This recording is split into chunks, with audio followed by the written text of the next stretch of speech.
Fala pessoal, tudo bem? Hoje nós estamos com a segunda parte do Prosa de Mestre com o professor Felipe Guerra, falando sobre os desafios do SPED fiscal no Brasil. Para quem não conhece, o professor Felipe Guerra, ele é hoje empresário contábil, contador, vice-presidente do CRC Ceará e tem sido uma grande influência na educação e na formação de profissionais da área fiscal e contábil no nosso país. Então, o primeiro papo foi muito bom. Então, você aqui no topo do vídeo, você tem o link para a primeira parte da nossa conversa e do nosso papo. E agora nós vamos continuar esse papo aqui. Ô professor, me fala o seguinte, a CIEG, a gente trabalha há alguns anos com gestão do documento fiscal, certo? E a gente vê que hoje também é a questão primária do SPED, é onde tudo começa. É você ter uma boa gestão desse documento. É você ter, além do armazenamento, que é obrigação por lei, tudo isso aí, mas você ter também uma gestão do documento. Não é apenas a organização, mas é você conseguir fazer uma análise mais profunda também desses documentos e, enfim. Você acha que ainda a gente precisa melhorar e caminhar mais no nosso país para ter mais cuidado com os documentos, com o XML, os documentos que estão se tornando cada vez mais digitais e menos em papel, menos físicos, né?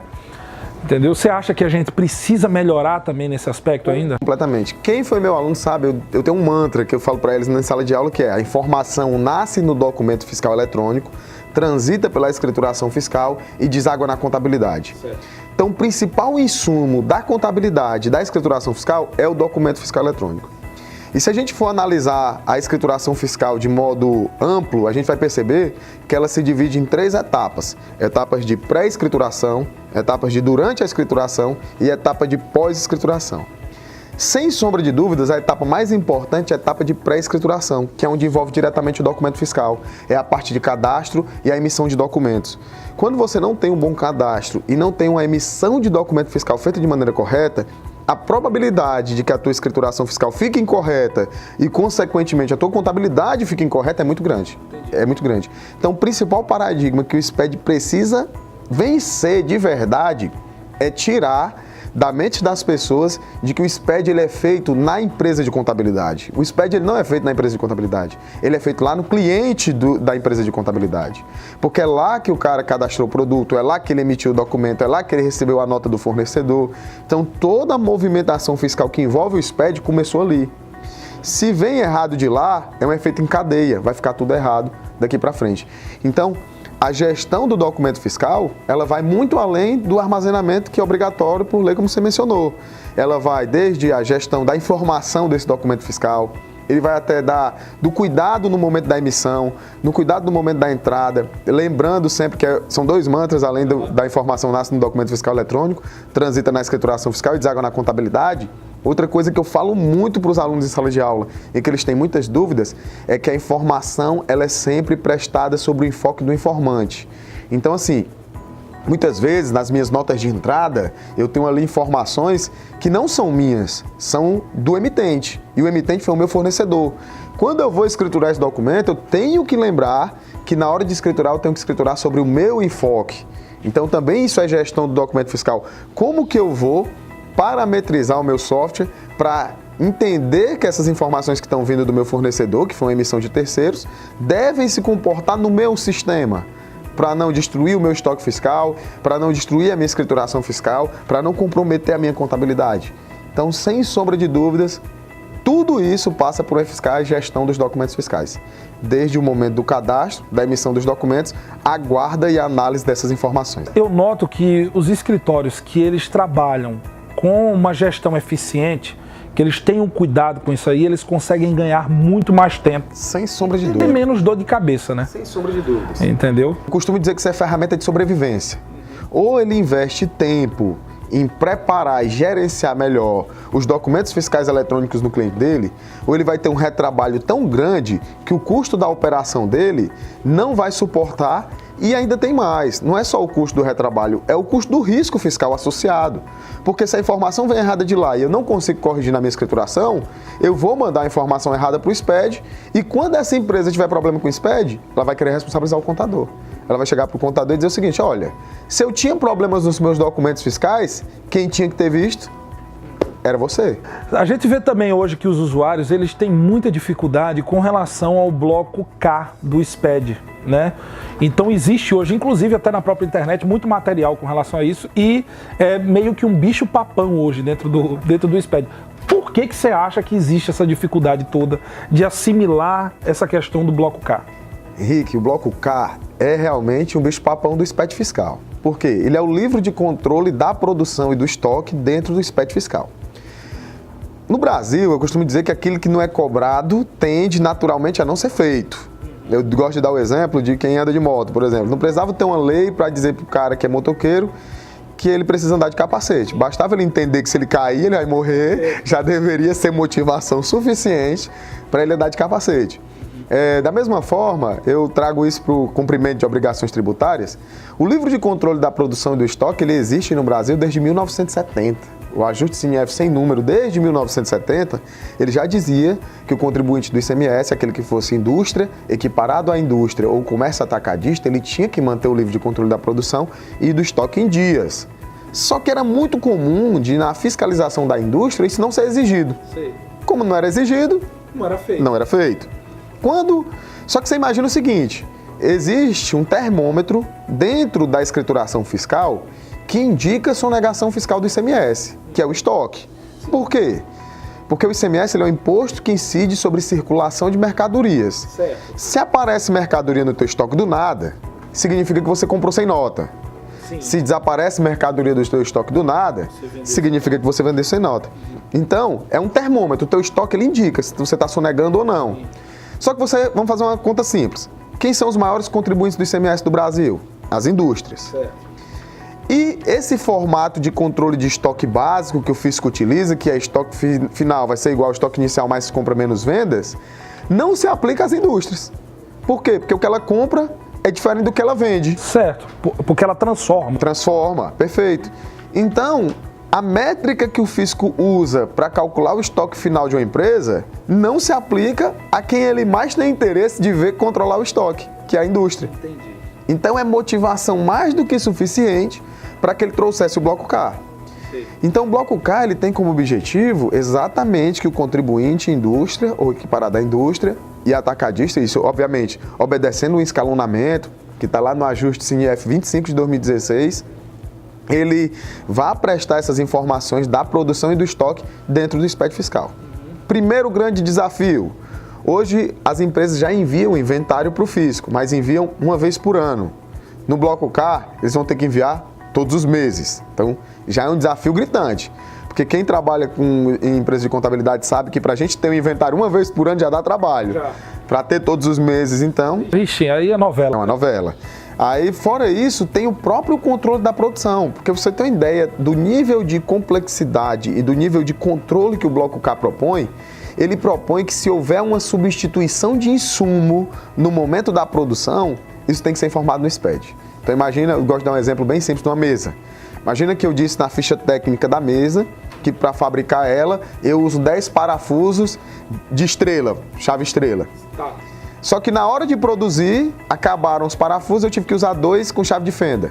Sim. Eu vou ter que informar isso no bloco K.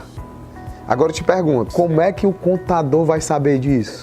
Realmente, quando eu falei bicho-papão, eu tava com medo, rapaz, eu acho que eu vou exagerar. Mas não é exagero não. Não. Muito complicado, Felipe. E é para toda a produção de uma indústria. Então se o cara tiver 1000 ordens de produção no mês, ele vai ter que mandar a informação dessas 1000 ordens de produção com os insumos que foram consumidos em cada uma delas.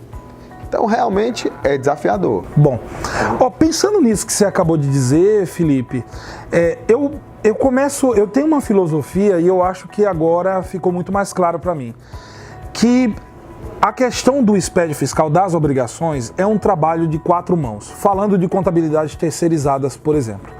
Não adianta, assim, o empresário ele entregar na mão do contador a bomba chiando e dizer assim pro camarada, meu filho, vá lá, resolva. Isso aí não funciona. Aí eu queria entender, você é professor, ensina contadores no país inteiro, você e seus sócios, né? O Marcos, o Rondinelli, vocês ensinam no país inteiro. Mas eu penso que a educação mais difícil seja que você tem na compliance, que é seu escritório de contabilidade. Sem dúvida. Educar o seu cliente. Exatamente. E como é que você faz isso, meu querido? Compartilha aí com a gente. Pronto. É um desafio diário. É um desafio diário porque é realmente uma percepção que ele não tem. É uma realidade diferente da que o empresário brasileiro ele realmente imagina. Ele pensa que empreender é ser bom naquela área em que ele se propõe a trabalhar. Só que eu costumo dizer bastante que empresário bem-sucedido é aquele que é bem assessorado. Então a gente precisa fazer um trabalho de educação muito forte com ele. Então a gente usa algumas técnicas, né? Uma técnica que a gente tem usado mais em massa é a questão das videoaulas. Por quê? A gente criou uma área de membros para clientes, então o cliente nosso ele tem acesso a uma galeria de vídeos, né? Galeteria é bom. Galeteria era bom, né? Mas é uma galeria de vídeos e nessa galeria de vídeos ele tem lá uma oportunidade de ver vídeos sobre cadastro de produtos, ver vídeos sobre gestão de estoque, sobre emissão de documentos, sobre documentação da contabilidade. Então isso, para quem está na operação, isso obviamente que não é para o empresário, é para quem está na execução lá do operacional. Quem está operando. Isso. Então quem está lá vai assistir esse vídeo, vai poder se qualificar, a gente vai poder fazer o acompanhamento de desenvolvimento dessa pessoa para saber se ela realmente está assistindo, porque se ela começa a mandar para a gente documento errado, eu vou logo olhar, opa, peraí, será que esse cara assistiu a aula que eu botei para ele? Será que ele realmente está fazendo da forma como deveria fazer? E aí a gente consegue intervir diretamente na operação do cliente. E também as reuniões, a gente tem lá uma coisa que a gente chama de encontro empresarial, que a gente reúne os empresários em um ambiente para um evento, uma palestra. Obviamente que se eu for falar que é algo tecnicista demais, eles não vão. Geralmente os temas são temas que são do interesse da área empresarial, só que a gente consegue colocar ali no meio e fazer alguns momentos de conscientização. E é um trabalho diário, né? Um trabalho diário de conscientização mesmo. Eu acho que assim, a empresa que ela preste atenção nessa área fiscal, tributária, ter a qualidade dessas informações, da mesma forma que ela se preocupa em comprar e em vender, ela consegue ter uma vantagem competitiva enorme em relação aos seus concorrentes. Porque a regra, o padrão é compra, venda, o lucro que eu tenho, administrar as pessoas, beleza. Parte fiscal e tributária não é uma parte tão atrativa para a maioria dos empreendedores. A gente está no mercado, a gente sabe disso. Exatamente. Mas o cara que ele foca nisso, ele tem vantagem competitiva. Tem, porque o negócio de sucesso é aquele que foca na gestão. Se você pegar as grandes empresas do Brasil, os maiores CEOs e empreendedores do Brasil, eles têm foco na gestão de pessoas, na gestão de custos, na gestão tributária, porque ele sabe que esses são os pilares que vão levar a conduzir a empresa dele ao sucesso. No nosso país, a empresa que não gerencia bem tributos, ela está fadada a fechar as portas, porque o risco fiscal é muito alto, as penalidades elas vão vir. Então, sem sombra de dúvidas, se torna um diferencial competitivo aquelas que conseguem ter um foco na gestão tributária principalmente. Por quê? Porque é interessante, Henrique, porque apesar de não ser atrativa a área tributária, ela envolve toda a empresa. Por quê? A gestão tributária está no teu processo de compra. Porque se eu compro do estado X em detrimento do estado Y, eu posso ter crédito de ICMS maior ou menor. Se eu compro de uma empresa optante pelo Simples ou não, eu posso ter esse impacto no crédito. No momento que eu vou fazer um contrato de aluguel, se eu vou fazer um contrato de pessoa física ou de pessoa jurídica, isso impacta na minha forma tributária. Os produtos que eu decido comercializar, então tudo isso traz reflexo tributário. E você imagina que o governo ele é um sócio seu. Só que ele é um sócio que só tira dinheiro. Ele não põe dinheiro. Queria arrumar uma sociedade dessa, Felipe. Você não Somos dois. É difícil, já procurei, foi muito, mas deu certo. Mas, como ele é um sócio que ele está ali levando, ele está preocupado com o teu resultado.